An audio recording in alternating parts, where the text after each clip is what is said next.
II and spent the next 5 years in No. 1 Cottage. Allyn's Alley was the product of Jim's imagination and foresight. When he returned after World War II, he built 5 rental cottages, which were more or less frowned on by some of the old families on the island. His idea was to rent cottages, then sell land and build houses. An idea which worked, as there are many of us who did just that. Building materials were scarce in those days, so he used Army surplus framing, something called Celotex, tar paper, and plywood. They were indeed cardboard cottages. Plumbing was all secondhand, and the refrigerators left much to be desired. So we spent lots of time at the ice house in Mystic. There were no washers or dryers, and certainly no dishwashers, and no telephones, at least not in No. 1 the first year we were there. The cottages were well placed, so each had a view of the water. Most of the activities centered around the dock and the water.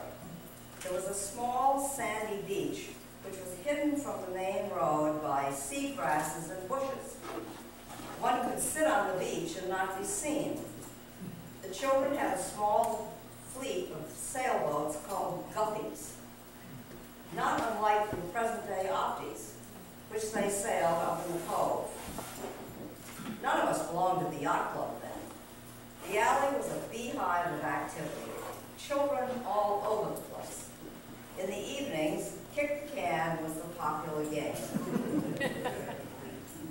Some of us spent the whole summer in the alley, but there was a turnover the 1st of July. You knew it was the 1st of July because Emily would appear with Lucy Lanford in tow, and the 2 ladies would clean and prepare the cottages for the next wave of rentals. If something was missing from one cottage, Em would go to another for a replacement. The famous blue willow ware was transferred from one place to another, depending on the need, as were coffee pots, pans, and whatever.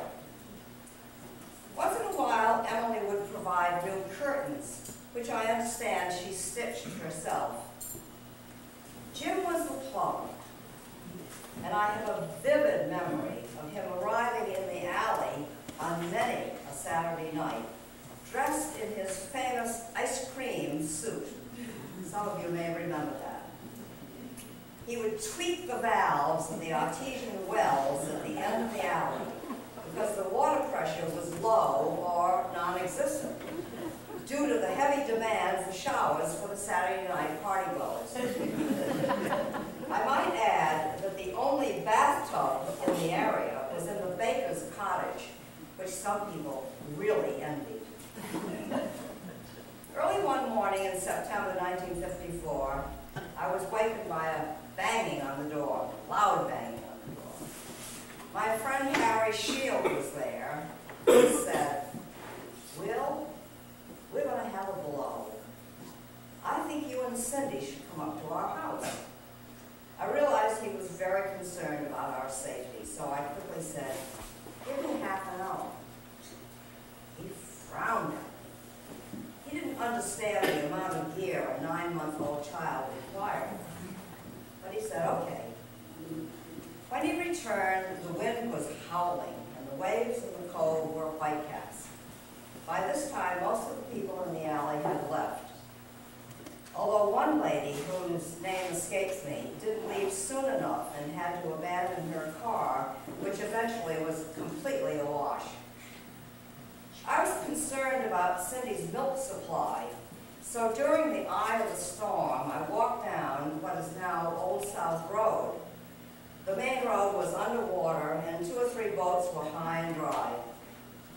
The alley was completely underwater, but when I got to the cottage, the milk was there on the porch. Bless you, Mr. Radway. The water was up to floor level. I found out later that Jim built the cottages on cinder blocks and used the 1938 high water mark as a measure. None of the cottages were damaged. No broken windows or flying roofs. Not the same for the Jones house, which was severely damaged. The alley continued as a rental community until the early 60s, when Jim decided to sell. Louis Allyn said he thought M got tired of being a landlady. Be that as it may, the Allens provided many families with a wonderful introduction to Mason's Island, and the Palmers cherished fond memories